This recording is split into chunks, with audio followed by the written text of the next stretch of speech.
मित्रों नमस्कार, चैनल में आप सभी का स्वागत है। देखिए, the sexual harassment of women at work place act 2013 का यह दूसरा भाग है। पहला भाग मैं जो है अपने चैनल पर अपलोड कर चुका हूं। आइए जानते हैं दूसरे भाग के बारे में। हाँ तो मित्रों, शुरू करते हैं। अध्याय 3 है।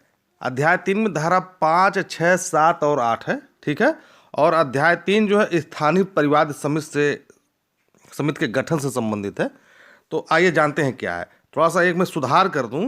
देखिए, जो पहला भाग हमने बनाया था उसमें लिखा था अधिनियमित होने की तारीख जो है 25 अप्रैल हमने बताया था, ठीक है ना। लेकिन उसको आप थोड़ा सा काट दीजिए, सुधार कर लीजिए। उसमें जो है 22 अप्रैल है। वो शुरू में ही गलती है, ठीक है ना। 22 अप्रैल है, गलतीवश हमसे भूलवश 25 अप्रैल हो गया था, लिख गया था नोट्स में, लेकिन वो 22 अप्रैल है, ठीक है ना। उसको आप सुधार कर लीजिएगा। चलिए आगे बढ़ते हैं। देखिए, अध्याय 3 जो है स्थानीय परिवाद समिति के गठन से संबंधित है। तो इसमें 2 धाराएं हैं, इसमें जो अन्य धाराएं भी हैं। तो धारा 5 और धारा 6 दिखाते हैं। जिला अधिकारी की अधिसूचना, ठीक है ना। समुचित सरकार की शक्तियों को लागू करने के लिए डीएम, एडीएम, एसडीएम को प्रत्येक जिले के लिए जिला अधिकारी माना जाएगा।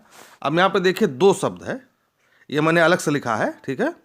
ये मैंने अलग से लिखा है, ये 2 शब्द है। एक है जिला अधिकारी, एक है जिला अधिकारी, ठीक है ना। यहाँ देखिए, यहाँ पे अ है, यहाँ पे अ शब्द है, यहाँ पे अ नहीं है। तो यहाँ पर आप देखिएगा, तो जिला अधिकारी का मतलब होता है डीएम, डिस्ट्रिक्ट मजिस्ट्रेट, ठीक है ना। लेकिन इसके लिए किसी खास पर्पज के लिए उसको जिला का अधिकारी बनाया गया है, ठीक है ना। किसी खास उद्देश्य के लिए जिसे नियुक्त किया जाता है उसे जिला अधिकारी कहते हैं, ठीक है ना। तो ये दूसरा, ये जिला अधिकारी नहीं है, ठीक है ना। लेकिन किसी खास काम के लिए जिला अधिकारी। तो दोनों शब्दों में, हिंदी के दोनों शब्दों में आप अंतर पहले जान लीजिए।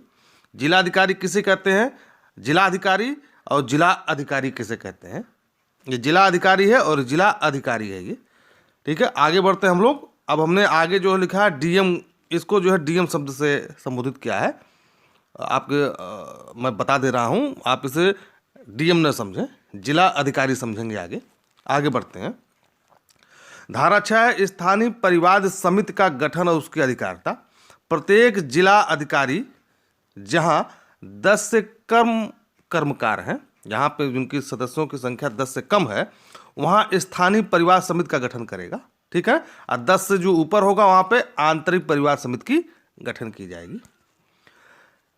खंड 2, जिला अधिकारी ग्रामीण जनजातीय क्षेत्र, ब्लॉक और तालुका। अब देखिए, ब्लॉक किसे कहते हैं। एक शब्द आपने सुना होगा सीडीओ, ठीक है ना, चीफ डेवलपमेंट ऑफिसर। ये जिला में जो विकास भवन है वहां पे बैठता है, ठीक है ना। तो जैसे एक डीएम होता है, ठीक है ना, डीएम है, इसके नीचे जो होता है एसडीएम, ठीक है, ये तहसील स्तर पर बैठता है। लेकिन जो ब्लॉक स्तर होता है वो जो है तहसील के विकास के लिए, डेवलपमेंट के लिए होता है, ठीक है ना। तो ब्लॉक का मतलब होता है जो काम जिले स्तर पर सीडीओ का है वही काम तहसील स्तर पर ब्लॉक का होता है, ठीक है ना, डेवलपमेंट का काम। तालुका या तहसील, पहले तहसील को तालुका कहते थे। वार्ड नगर पालिका एक नोडल अधिकारी बनाएगा जो 7 दिन के भीतर स्थानीय परिवाद समिति को देगा, ठीक है। आप समझ गए हैं कि जो जिला अधिकारी जो है एक स्थानीय नोडल अधिकारी बनाएगा। जब शिकायत उसको मिलेगी तो 7 दिन के भीतर जो है वह जो स्थानीय परिवाद समिति को वह परिवाद जो है वापस भेज देगा। स्थानीय परिवाद समिति का क्षेत्राधिकार क्या है, जिस क्षेत्र के लिए वह बनाया गया, जितने एरिया के लिए वह बनाया गया है, ठीक है, उतना एरिया वह कवर करेगा। आगे हम लोग बढ़ते हैं। देखिए धारा 7 और 8, ठीक है ना। धारा 7 है स्थानीय परिवाद समिति की संरचना, सेवावृत्ति और अन्य निबंधन तथा शर्तें। निबंधन का नियम और शर्तें, ठीक है। पहला है स्थानीय परिवाद समिति जिला अधिकारी का नामनिर्दिष्ट सदस्यों से मिलकर, ये सदस्य है, ये सदस्य लिखा हुआ है, सदस्यों से मिलकर बनेगी। पहला, एक अध्यक्ष जो सामाजिक क्षेत्र और महिलाओं की समस्याओं के प्रति कार्य कर चुका है या कार्य कर रहा है, ठीक है ना, सामाजिक संघ। बी है एक सदस्य जो ब्लॉक, तालुका या तहसील या वार्ड या नगर पालिका में कार्यरत एक महिला होगी। ठीक है। अब यहाँ पे दो सदस्य, यहाँ पर देखिए दो सदस्य है। ठीक है, यहाँ पे देखिए दो सदस्य है, तो दो सदस्य, उसमें से एक महिला होगी जो महिला समस्या के क्षेत्र में काम कर रही है या काम कर रही है किसी संगठन से, कहीं से भी, जो एनजीओ जो होते हैं वहाँ से भी लिया जा सकता है। एक महिला, दो सदस्य है ना, उसमें एक महिला होगी और दूसरा एक महिला पुरुष जिसे विधि का अनुभव हो, चाहे यह महिला हो या पुरुष हो, जिसे विधि का अनुभव हो। दो सदस्य हो गए। दोनों में से, ठीक है ना, दोनों में से कोई एक सदस्य SC ST OBC या अल्पसंख्यक वर्ग का होना चाहिए। ठीक है, चलिए आगे बढ़ते हैं। आप विधि के सदस्य, आप विधि के छात्र हैं तो आप समझ रहे होंगे। जिले में एक सामाजिक कल्याण या महिला या बाल विकास से संबंधित अधिकारी पदेन सदस्य होगा। ठीक है ना, जो सामाजिक कल्याण अधिकारी होते हैं या बाल या महिला विकास के जो अधिकारी होते हैं, ठीक है ना, उसका एक सदस्य होगा। ये लोअर पीसेस से आते हैं। ठीक है ना, ये जो लोअर पीसेस वाले हैं। स्थानीय समिति का अध्यक्ष व सदस्य का कार्यावधि 3 साल का होगा। यहाँ पे देखिए कार्यावधि है। तीसरा, सदस्य व अध्यक्ष का कदाचार। कदाचार मतलब आप समझिए किसी के ऊपर आरोप लगता है तो पैसा लेके मामला रफा दफा कर दें। ठीक है, तो इस टाइप के जो है एक कदाचार की श्रेणी में आते हैं। कहाँ पर? धारा 7 में। धारा 7 काफ़ी महत्वपूर्ण है, इसे रख लीजिए। धारा 8 है अनुदान और संपरीक्षा। इसको फंडिंग करेगा, जो ये बनाया गया है इसको फंडिंग कौन करेगा? ठीक है ना, केंद्र सरकार समय समय पर धनराशि भत्ता जैसी वह ठीक समझे देगा। ठीक है, एक अधिकरण जो राज्य सरकार बनाएगा उसका खर्चा जो है केंद्र सरकार उठाएगा। आगे बढ़ते हैं हम लोग, चलिए देखते हैं। अब देखिए अध्याय 4 है परिवाद। धारा 9, 10, 11, इसमें 3 धाराएं हैं, धारा 9, 10, 11। धारा 9 है लैंगिक उत्पीड़न का परिवाद। कोई पीड़ित महिला कार्यस्थल पर लैंगिक उत्पीड़न का परिवाद घटना की तारीख से 3 माह के भीतर कर सकेगी, लिखित में आंतरिक समिति को। ठीक है ना, यहाँ पे देखिए काफी महत्वपूर्ण धारा है, इसे पढ़ लीजिए। लैंगिक उत्पीड़न का परिवाद कब होगा, उसका समय सीमा क्या है? 3 माह है। जहां महिला शारीरिक व मानसिक असमर्थ है वहां उसका विधिक वारिस या अन्य व्यक्ति उसकी तरफ से जो है परिवाद कर सकता है। ठीक है, अब यह सुलह, धारा 10 में सुलह काफी महत्वपूर्ण है। आंतरिक समिति या स्थानीय समिति द्वारा जांच आरंभ करने से पूर्व व्यथित व्यक्ति के अनुरोध पर सुलह होगी। अगर पीड़ित आदमी चाहता है, मान के चलिए SDM के ऊपर किसी ने आरोप लगा दिया है, तहसीलदार के ऊपर किसी ने आरोप लगा दिया, तो सुलह भी मोटी रकम से ही होगा, कम से कम 4-5 लाख से नीचे नहीं होगा। ठीक है ना, ये मान के चलिए आजकल समाज में हमारा ऐसे ही हो रहा है। आप इसे ज़्यादा दिल से मत सोचिए, एक व्यवहारिक रूप से सोचिए कि जितने भी मुकदमे आजकल न्यायालय में आ रहे हैं, कम से कम 70-80% में सजा इसलिए नहीं हो पा रही है क्योंकि लोग बाहर पैसा लेकर के सुलह कर लेते हैं। ठीक है, चाहे रेप का मैटर हो, चाहे मर्डर का मैटर हो, चाहे कोई भी मैटर हो, अधिकतर लोग सुलह कर लेते हैं। आगे बढ़ते हैं हम लोग। परिवाद की जांच, धारा 11 है परिवाद की जांच। आंतरिक या स्थानीय समिति परिवाद की जांच के पश्चात यदि मामला बनता है तो 7 दिन के अंदर पुलिस परिवाद कर सकती है। किसमें? धारा 509 में। ठीक है ना, आगे बढ़ते हैं हम लोग, देखते हैं क्या है यहां पर। देखिए परिवाद की जांच कैसे होगी, जो परिवाद की गई उसकी जांच के क्या तरीके बताए गए, यहां पे आइए। अध्याय 5 परिवाद की जांच।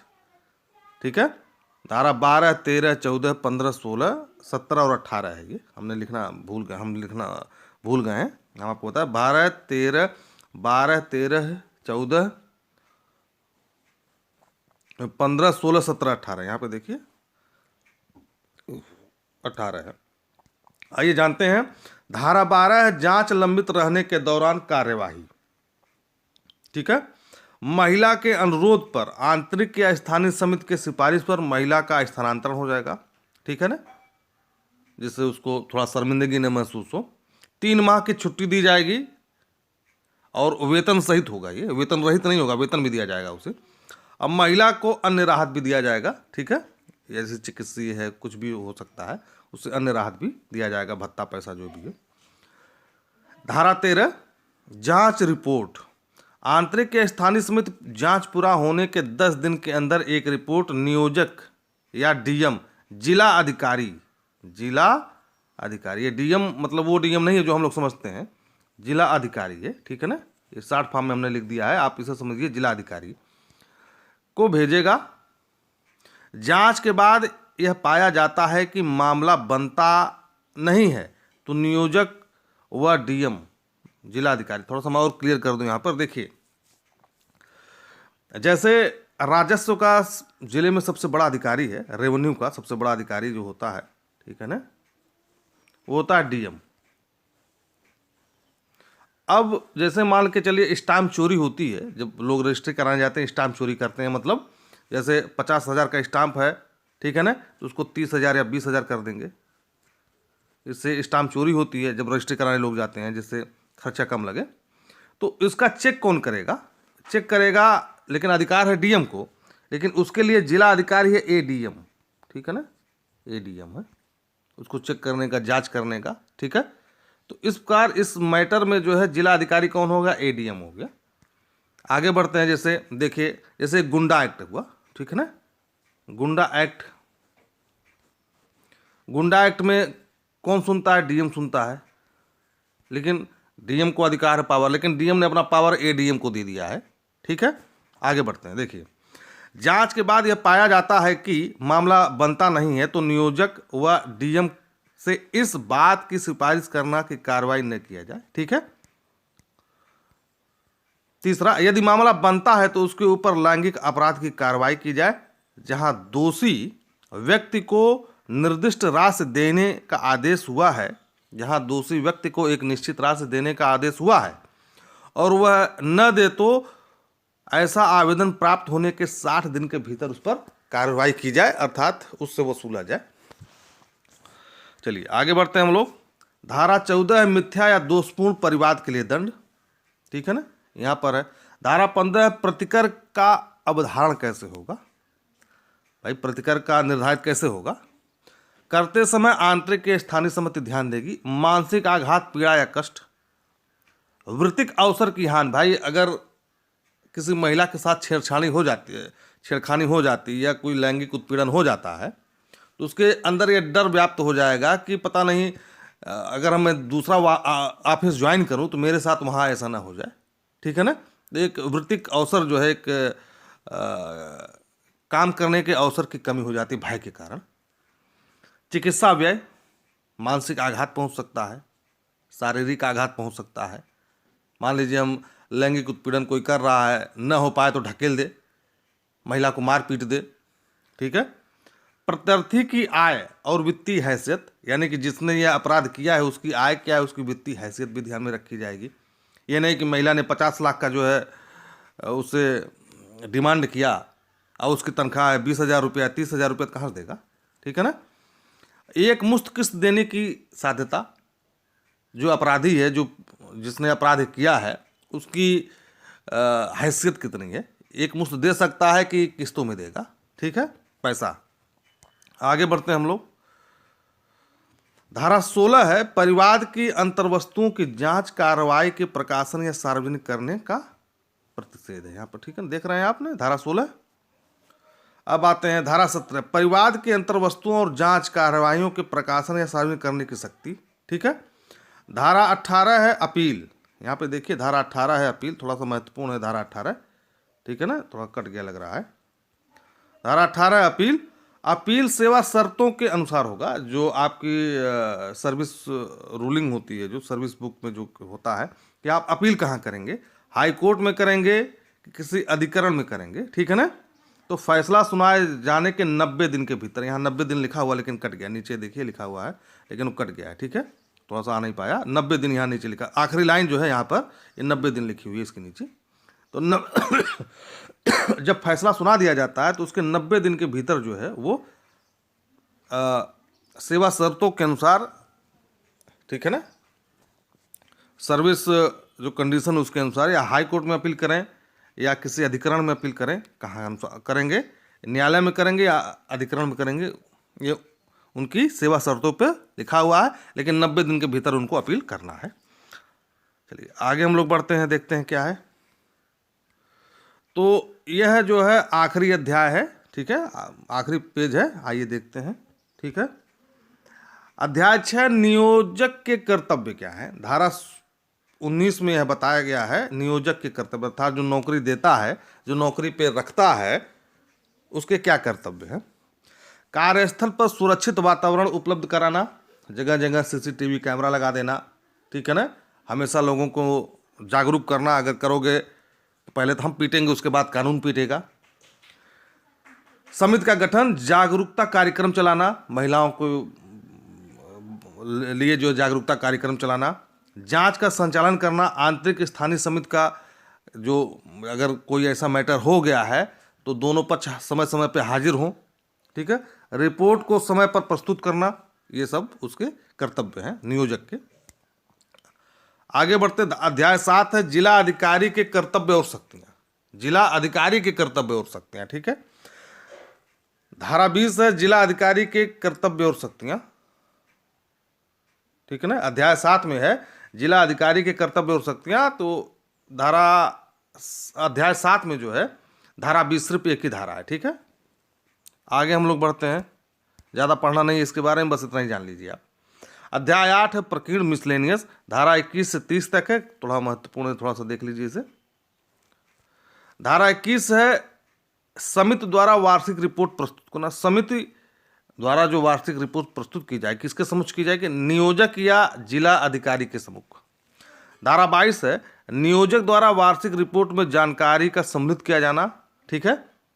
तो जो कितने मामले हैं, कितने मामलों को निपटाया गया इस मामले में। धारा 23 समुचित सरकार द्वारा कार्यान्वयन की मॉनिटरिंग और आंकड़े रखना। धारा 24 है समुचित सरकार अधिनियम के प्रचार के लिए उपाय करेगी, समय समय पर प्रचार किया जाएगा, महिलाओं को जागरूक किया जाएगा, उनके अधिकारों के बारे में बताया जाएगा। धारा 25 सूचना मांगने और अभिलेख का निरीक्षण करने का अधिकार। नियोजक या डीएम, जिला अधिकारी, डिस्ट्रिक्ट मजिस्ट्रेट नहीं, जिला अधिकारी, ठीक है ना। सूचना मांगा जा सकता है, ठीक है। नियोजक व डीएम जिसको नियुक्त करे उसे सूचना आप मांग सकते हैं। जैसे मान के चलिए, एक बात मैं आपको बताता हूँ, डिस्ट्रिक्ट मजिस्ट्रेट जिसे कलेक्टर कहते हैं, डीएम से हमने कोई सूचना मांगा, लेकिन डीएम ने सूचना के अधिकार के साथ उसे रिफर कर दिया एडीएम को, ठीक है ना।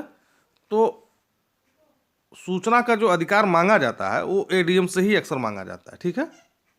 तो उसके लिए यह जिला अधिकारी है। आगे बढ़ते हैं हम लोग। धारा 26 है अधिनियम के उपबंधों का अनुपालन। धारा 27 है न्यायालय द्वारा अपराध का संज्ञान। महत्वपूर्ण है ये धारा महत्वपूर्ण है, ठीक है। तो न्यायालय किस लेवल का न्यायाधीश करेगा, प्रथम वर्ग मजिस्ट्रेट जिला में, और जो महानगर है वहाँ पे महानगर मजिस्ट्रेट। धारा 28 अधिनियम किसी अन्य विधि के अल्पीकरण न होना। धारा 29 समुचित सरकार के नियम बनाने की शक्ति। धारा 30 से कठिनाई को दूर करना।